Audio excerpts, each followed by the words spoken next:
Welcome back to another episode of Can You Believe That? I'm Car Wizard. You guys have seen me on Hoovie's Garage, you've seen me on Motor Trend, all over the place. And actually, he is one of the guys that filmed it, Thomas Durant, and also a paranormal expert. Oh, wow. Expert. That's very generous of you. You definitely are. And in this episode today is definitely going to be more in your realm. I have an experience to share today of a UFO, which is what today's video is about, is UFOs. But outside of that, I really don't know a whole lot about them. I myself am going to have a lot of questions, Tommy. Good. I want the questions because this is such a fascinating topic. And in fact, I joined MUFON, the Mutual UFO Network, which is one of the largest organizations for taking these reports 3 years ago. And Mm-hmm. as a field investigator, I was shocked at number one, the amount of sightings that have happened in our database, but two, at the variance of like how many types of sightings there are. It's Mm-hmm. crazy. So this is a super exciting topic for me.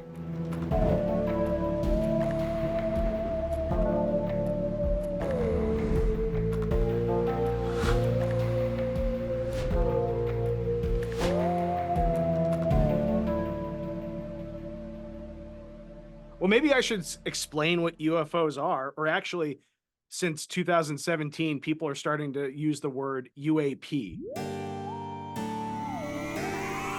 Take me to your leader. UFO obviously is unidentified flying object, but UAP is unidentified aerial phenomenon. And that's what the US government started calling it in their secret programs that were studying these things that only recently came to light. But with Mm. UFOs, it all really started with Kenneth Arnold in 1947 here in Washington state. He was an Idaho pilot. He was flying near Mount Rainier and he saw lines of shiny objects, which at first he's like, oh, these were just bombers, right? But then once he realized the speed up to 1,700 miles an hour that these things were clocking in Wow. at, yeah, he was like, this is weird. So he observed the movement, and when he talked to the news after he landed and reported it, he told reporters that they moved as if they were saucers skipping on water, which is where we get the term flying saucer. So from Mm-hmm. there on out, even though what he saw were not saucers, they were delta shaped or like the Star Trek symbol, but they were shiny metallic. He couldn't find any tail, so he knew they weren't our normal aircraft. But since he said saucers skipping on water, flying saucers have been everywhere in the zeitgeist. Interesting. I've actually heard of people that being called UAPs now. I've actually saw on TV a lot of people seeing like Navy pilots seeing these things flying around in this black and white videos, kind of grainy. It's rotated. There's a whole fleet of them. Look on the ASA. Oh, got it! Woohoo! They actually start to call them UAPs now, not UFOs. Yeah, and I think a lot of that has to do with the fact that they were trying to take some of the stigma out of the idea of UFO as being something that only crazy people see and trying to legitimize it for a government setting. But the government has been studying these things since 1947. After Kenneth Arnold's sighting, then a few months later, they created something called Project Sign in the Mm. US government. Project Sign then became something called Project Grudge, which then became one that a lot of people have heard of, Project Blue Book. And Blue Book was the biggest comprehensive study of UFOs done by our government and went until the 70s. They collected stories from people and decided to say whether it was credible or not. And obviously, there was an agenda from the beginning for them to discredit a lot of this stuff.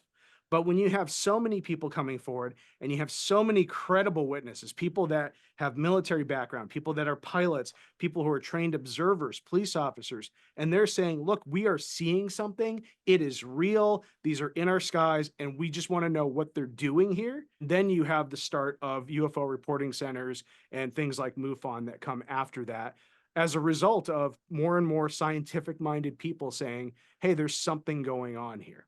And definitely, just like in the previous video we just did on cryptids, I talked about where these things are not just things we're talking about as of the last 50 years or 100 years. You see all these things being recorded in history. These have been seen for a long time.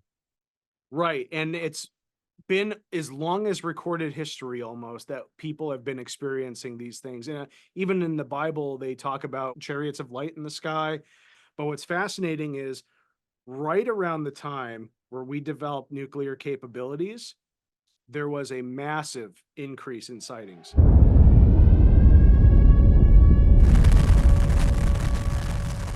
I was just listening to Richard Dolan, who's a famous ufologist. He was talking about how in that time period where atomic energy and, us detonating the bombs in Japan, it just surged the amount of sightings. And it also surged the amount of sightings at military sites and around specifically nuclear sites. And two in particular in 1966 and 1967, I believe, they had a sighting of a UFO at the facility and then saw all of the missiles go offline for our nuclear armaments. And I've also heard stories that from Russia around that same time, they were seen over Russian nuclear facilities, but they had set all of theirs to launch and then shut them down right before launch. Which, if that had happened, you would have seen World War III. It would have been nuclear annihilation on this planet.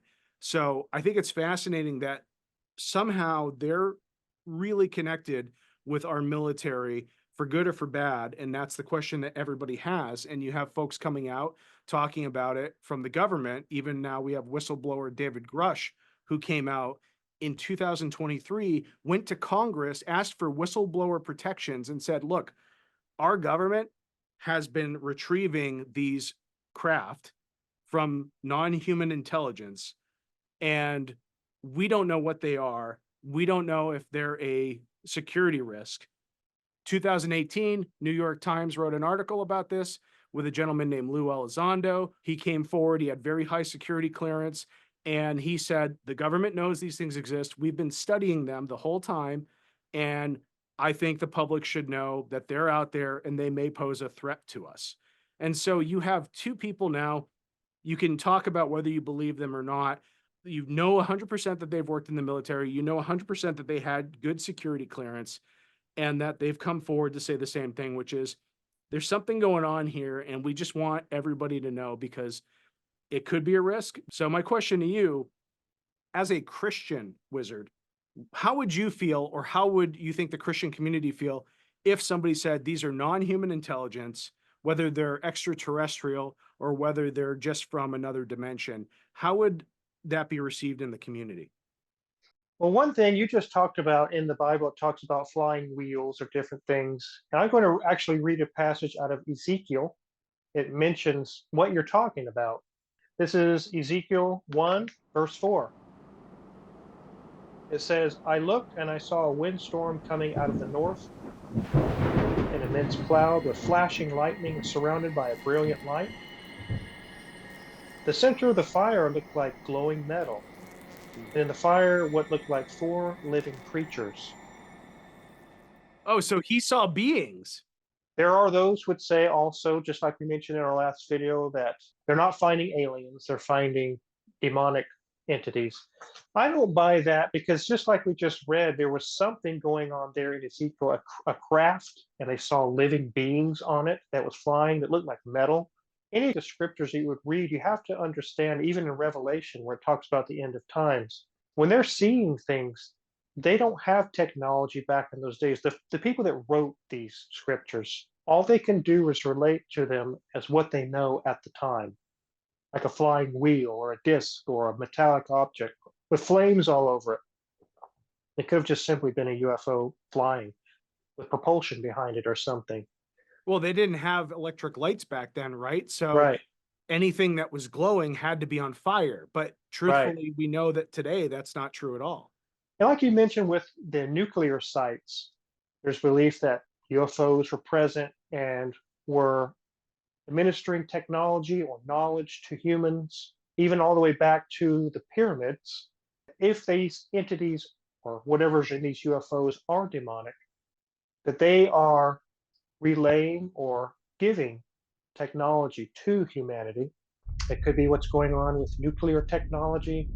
At these test sites, they're saying, here, this is how you split the atoms, this is how you do this is how you do that. That's possible. We don't know how angels or demons or whatever travel through the universe. Maybe they have craft and we're seeing that. But I also believe, and this might go fly in the face of a lot of other Christian beliefs, but in my Christian belief, if God can make us for his glory, why can't he make 1,000 other civilizations on other planets just for his glory? Just kind of the way I would see it. Yeah, and I think that's an interesting take on it for sure. The Vatican even had issued something from their astronomy department saying, "Hey, if God had created these alien civilizations, we welcome them as brothers in Christ." And Right. so I think that's a very healthy way of looking at it instead of trying to control the population to say, no, no, don't look at this, don't pay attention. Hmm. So I think until we know exactly who or what are in the craft, it's really hard to make assumptions and speculation on that. I mean, I have Yeah. my beliefs on it, but if we're just looking objectively, like, yeah, could this be DARPA material from our own black ops programs? Could this be secret programs from Russia and from China? Yeah, possibly. I mean, it's hard to say that when you see a craft going and then do a 90 or 180-degree maneuver traveling at over the speed of sound, that would destroy most people's bones. But Hmm. maybe somehow we've created a technology that dampens the G forces. It's possible, but I think it's more likely, in my opinion, that these are beings from either another time or another space. And like I mentioned, I've actually had an experience myself, and it was actually kind of scary. Well, let's hear it. This was probably 15 years ago. I was living on a farm in Kansas. I don't live on that farm anymore, but I got up in the middle of the night. We have a separate house in our backyard, a guest house. I went to the restroom. I looked out the window, and it was probably half a mile away, but up above the guest house, I saw it was glowing like pale moonlight. It wasn't bright, it was very, very faint, like a soft silver glowing, in the shape of a bell. I just sat there and watched it for a while. It was there for probably an hour. Oh. And I was like, okay, what is this that I'm seeing? If this is a UFO or whatever, I definitely knew it wasn't something that we made. And then the fear hit. What if whatever's inside of there is now walking on the ground and walking around my house? I'm going to go back to bed and pretend like I didn't see anything. If I see shadows in the window or something, then I'm not a big gun person, but I actually have a gun for security. And I knew that it was loaded. I was like, it may be time to take action for whatever this is. It's a vivid memory. I wasn't half asleep. I wasn't sleepwalking. It was definitely something hovering about a half mile from my house. I went and looked later on that night. It was gone, but that's my experience, what I've seen. Now, what was inside the craft, that'll be another video in the future, but I definitely have seen something. That's really interesting to me. And so, like, oftentimes the kind of feeling you had afterwards, they call paranormal apathy, where you're like, I'm just going to go back to bed. Hmm. That is something that is very common with people that have had interactions with UAP, UFOs. But then sometimes there's also a correlative missing time thing, which missing time is just you think that you've just gone and done the thing, but it actually was like hours later. And there's a span of time that you're not cognizant of what happened. So did that happen to you or do you not know? No, I'm pretty sure it's like 2 in the morning. It started to freak me out. Maybe it's like a trauma thing. It's like, I'm just going to go to bed. I don't want to deal with this right now. Yeah, and that's how a lot of ufologists describe that paranormal apathy. It's like your brain it has witnessed something so strange that it normalizes it by just being like, okay, whatever, I'm gonna go get ice cream now, or I'm going back to bed Yeah. because there's just a shock to your system. Like, I don't know what exactly is going on here, but I can't process it, so I'm done. You don't know how to respond, so you don't. Yeah, Yeah. exactly. Exactly. Well, that's an amazing experience. Bell shaped, it's not a very common UFO sighting, but it's definitely on the list of more common shapes. It's funny because when you're a field investigator for MUFON, part of your reporting is you find the shape of the thing. So it's anything from like star-like or just a light in the sky to a sphere. Some look like dumbbells. Obviously, Hmm. triangles are one that are seen quite a bit in the US. Saucers, top hats, cigars, cylinders, crescents and deltas, like I was talking about with Kenneth Arnold. So there's a wide array of shapes and sizes to these craft that we take these reports and then try to see if we can figure out if there's a logical explanation. And no, it's not always swamp gas, right? And it's not always Venus, although sometimes No. it is Venus. But the truth is, like, there's so many reports and there's so many different types of craft. I have a hard time believing that we're being visited by only one type of entity. Yeah. It almost seems like Earth has become a zoo of sorts that other entities come to or come into and are able to watch us in this time of our lives and these periods of great strife or growth or change. And I Hmm. wonder if that's what it is. I wonder if we're just basically the universe's reality show. It could be. So, in terms of the Bible, Wizard, we talked about the light from some of these craft and obviously the wheel in the sky. Are there other things that you would bring up that maybe have some sort of relation to, I don't know, these craft or otherworldly events like that? Definitely in the Bible, like it mentions after Christ had died on the cross, he rose again, and it was his time to leave Earth.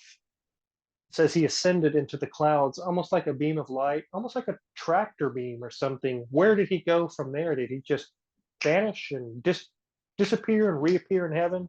Or did he travel there to get to where he was going?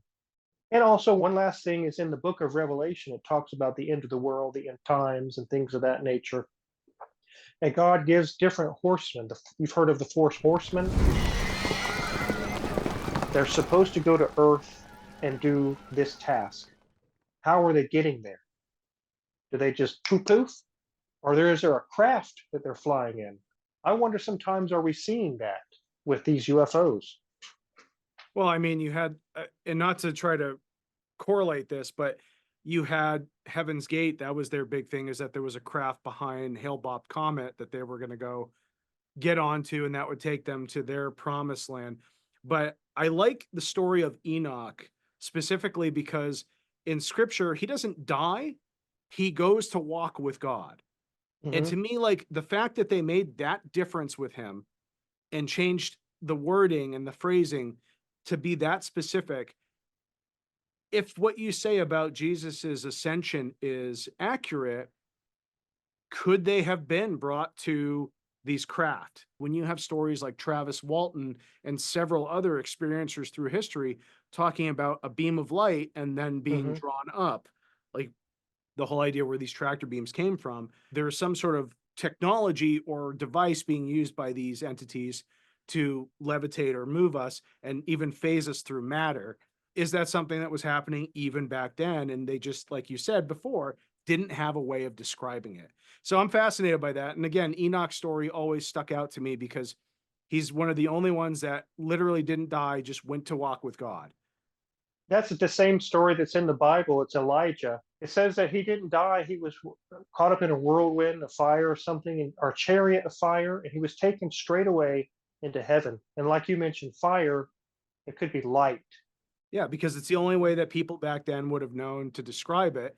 Because again, they didn't have electricity. So it would have to be fire creating these lights, right? And if it's a chariot, that's what you rode around in, or a carriage. It's these sort of things that we have to look with a different perspective and try to put ourselves in the shoes of the people from before as best we can, which is impossible, but we can try. Right. I have one more interesting biblical thing that's really going to maybe get you very interested or maybe even shock you. Okay. And like I mentioned in Revelation, talking about the end times, it says at some point heaven will come down to earth. Like I think it says in Jerusalem, and it actually says this measurements, so many cubits wide, so many Hmm. cubits tall, so many cubits long, and it will come down to earth. Is this a UFO? Is it a craft? What's going on there? Even it's just like, what is that? That's amazing. I mean, how would that be for people to realize that heaven is actually a craft that our consciousness is just stored in after we die?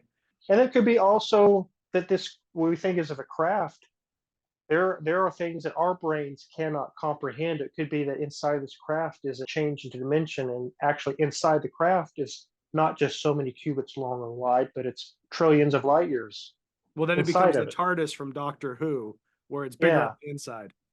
Well, I thought it'd be cleaner. Cleaner? Right now, we have questions from our viewers. And by the way, if you have questions for us, write them in the comments. Please leave comments as many as you want. We are going to read them all if we can, which at this point we can because we have 0 followers. So if you can, like the video, subscribe to the video, and comment below. Let us know what you think. Let's have these discussions in these threads so we can all chime in. Wizard, you're up first again. And All this right. is Paranerd333. Is it possible that Jesus had some sort of ties to extraterrestrials? If there are other beings on other planets, then they have possibly souls or spirits, and those spirits could have been with him. I don't know. It's really, you could take it down a rabbit hole, Tommy. This whole subject is a rabbit hole. Yeah. All right. Well, Buick Bro 9170 asks us both, why would these craft be visiting us? I'll let you answer that one. Okay. I think part of it may be that we're kind of like a zoo to watch our development, because in the long scheme of things, we haven't been around for very long. If you're Christian, you believe like about 6,000 years, right, Wizard? Something like that. Yeah, that's a lot. A lot of people say that, but I don't buy that. Yeah, I mean, and even in terms of like the more science-minded folks, it's 300,000 years, give or take, right? So not a long time if the planet's been around for millions of years. So if a civilization came across us and they kind of see us going from banging rocks on each other to now we have AI technology and all these beautiful gadgets. And I mean, truthfully, most of that development has happened in the last 60, 70 years too. I could see it being interesting for someone to watch. It's like Star Trek.